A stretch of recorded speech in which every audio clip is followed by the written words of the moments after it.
welcome back. Prime Minister Dr. Mustafa Madbouli witnessed the graduation ceremony of the first batch of Egypt non-profit public universities, which was held at the Grand Egyptian Museum, to shed more light on the event, on the graduation ceremony, and on the importance of shedding light on this event and on this graduation. We are very much delighted to have with us via phone Dr. Reem Easam, Professor of Economics at Cairo University. Thank you very much for being with us, Dr. Reem.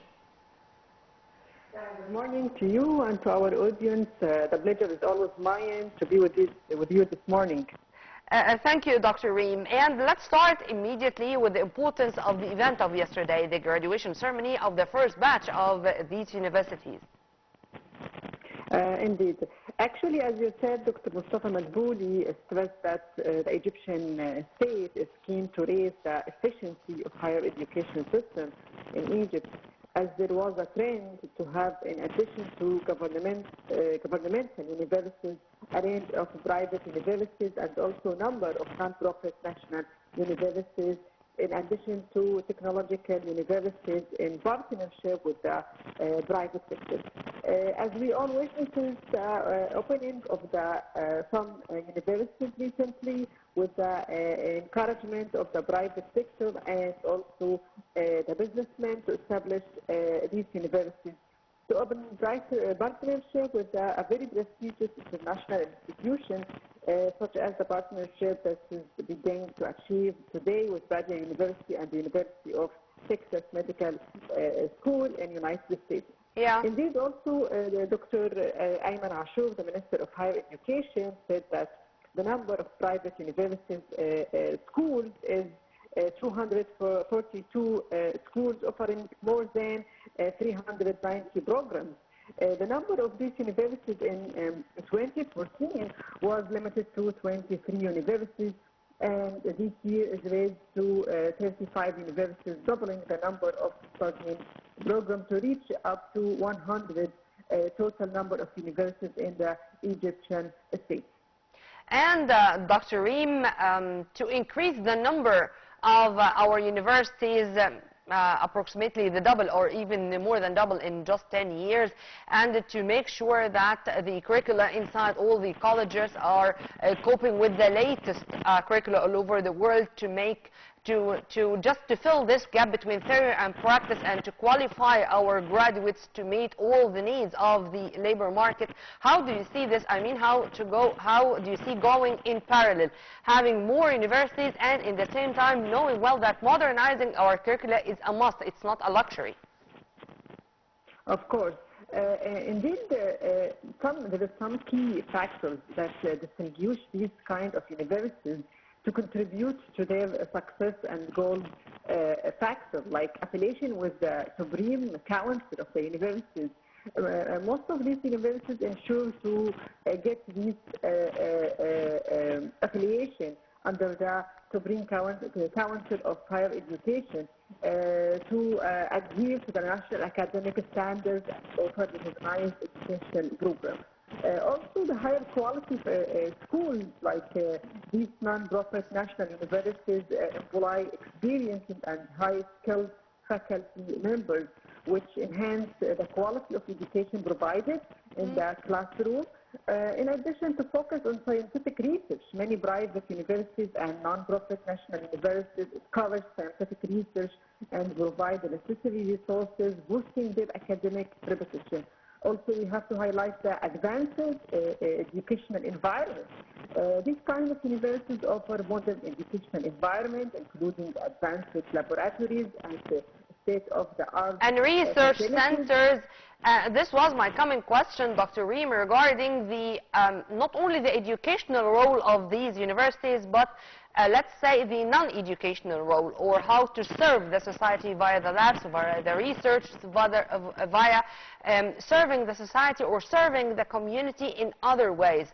How do you see this as part and parcel of their job? Of course, the future of these kind of universities in Egypt looks promising, very promising, due to several factors. For example, as we said, the research focus, and the quality of the education, government support, like for example, the Egyptian government supports the development of these universities through policies and regulation that ensure that meet the higher academic standards. Also, we have to highlight the market relevance. These universities offer programs that are closely to align with the market needs, ensuring that the graduates are well prepared to meet the job requirements. And also the quality of the education. These universities are known for their high quality standards, modern facilities and the programs, updated curriculum, which attracts many of the students, because we now are at the era of artificial intelligence. Most of the universities are technological universities based to the information-based and technology-based study. Also, we have to highlight the expansion plans of the Egyptian government has very ambitious plans to increase the number of private universities. Like by 2025, the plan is to increase the number by adding more 27 private universities and non-profit national universities to increase the total number of universities in Egypt. And also to ensure the fruitful cooperation and even collaboration among different universities, and to make sure that the qualified cadres are there to teach, and they have this bond between them and the students in all fields, in all domains. Of course, faculty development and also faculty training to meet the most recent update in the curriculum and teaching methods, and also new platforms that enable the faculty themselves to improve their teaching styles and teaching methods inside the teaching or classroom room. All of these standards can be seen in these kind of technological universities, the skill development from the updated laboratories, updated curriculums, updated platforms. We also focus innovation and research. These institutions are hubs for the innovation and research, contributing to the technological advances and economic development. And we also focus on the job creation by aligning their programs with the industry needs, regional development, the establishment of the technological universities in various and regions. To give the students the chance to innovate, to think out of the box.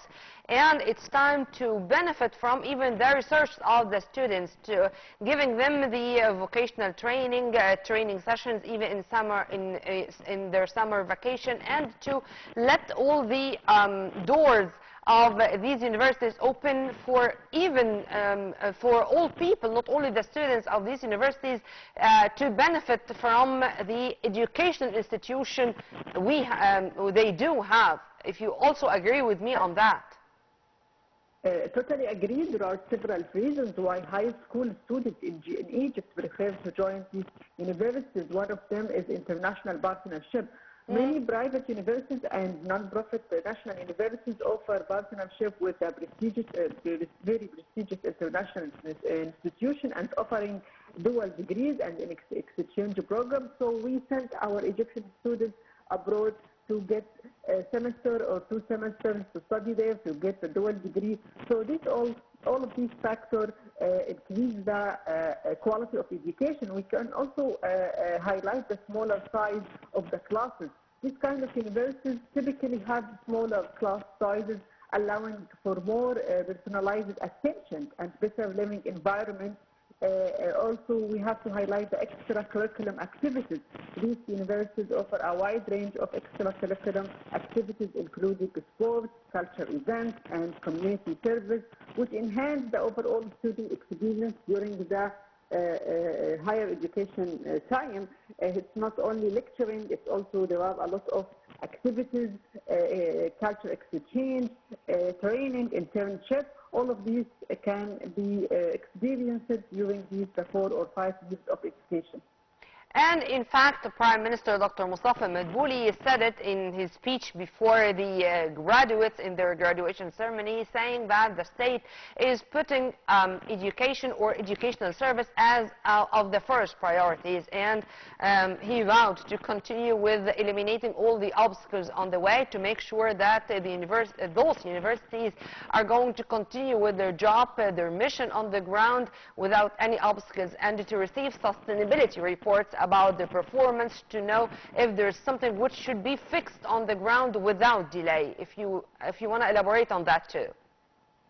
Of course, the higher education system in Egypt, as you highlighted, and also Prime Minister Dr. Mustafa Madbouli always emphasized on, we have to highlight that we in Egypt have different types of institutions. The higher education system includes the very governmental basic universities and also the non-profit national universities, and along with the private universities. So we have a very variety for the students and Egyptian families to select which kind of university that they can enroll their daughters or sons. Also, we have to highlight the enrollment and accessibility. About 30% of the Egyptians pursue the higher education. The Egyptian government has been working to improve access to education and incorporate international information and communication technology with all or most kind of new programs that are available in this kind of education about sustainability, about waste management, about green economy, about governance, about structure reform, about knowing well how to lead the future, how to introduce yourself, how to have this self-confidence to be able to invade the labor market, whether in Egypt or outside. All this, how do you see this as a new way or a new method of introducing the educational service to our youth, Dr. Reem? Of course, we always highlight about the quality and the recognition. Some of the Egyptian universities are recognized internationally. Like, for example, several institutions are featured in the QS World University Ranking and also QS about Arab Region University Ranking. So we highlight and emphasize about learning and also, as you said, self-development and self-confidence to be representative, good representative in Egypt or outside Egypt, worldwide and locally. Dr. Reem, how do you see the importance of benefiting from other countries' experiences in this domain to make sure that we are starting from where others ended? And of course, we have to collaborate, and also we have to be open to the worldwide market in education. As we also align with or highlight, we have to be aligned with different, the most trends in different sectors, in industry, in agriculture, in different sectors. So in education also we have to align with the international standards to get to the international recognition, international accreditation. So Egypt has also started already with most of the most of the national programs has the national recognition and also started to get the international recognition. Because some certificates we have to do some to be recognized worldwide, you have to do some exams and pass some exams. So from the starting point that students at these kind of universities has this recognition, international recognition. So Egypt already started to develop its educational programs, educational certificates. That some of the certificates that you get it from the Egyptian universities, whether they are private, non-profit national universities or governmental universities, they are internationally recognized and open the doors for the graduates to and they are all built under the university's law in Egypt, and whether they are non-profitable organizations or state or public, they are all supervised and monitored by the state to make sure that they are on the right track. But one final question, Dr. Reem, because it's really amazing to find that we do have a roadmap or a plan even regarding the geographic side of the coin, the distribution of the new universities built in Egypt. You would find a university in Al Alamein, in Al Jalala, in El Tor, in Sinai, in new Mansoura, in new smart cities. How do you see the geographic distribution of our new universities? Indeed. This is aligned with our President Abdel Fattah al-Sisi vision to improve the infrastructure all over Egypt. So when you improve the infrastructure, you have to build new universities. When I have an overlook about the geographical distribution about these new universities in Alamein, in Sinai, in Jalala, in New Mansoura, all these New Aswan, all these universities, so it covers the Republic of the Egypt, so there is no need to immigrate to the main cities, Cairo and Alexandria, to find the high quality or high standard of education, whether at Cairo University or Alexandria University. So you have access to the high quality education in all most of the governorates all over Egypt. So this is, I think, aligned with the very strategic leadership vision of improving the infrastructure, aligned with the opening new universities all over Egypt. Yes, amen to that. Dr. Reem Easam, Professor of Economics at Cairo University. Thank you very much for your input, ma'am, and have a very good day. You too. Thank you. Thank you. Well, by this we come to the end of our episode. Stay tuned on Nile TV International always for more updates. Tomorrow is another episode and another crew. Many thanks for watching. This was Nermeen Abdurrahman.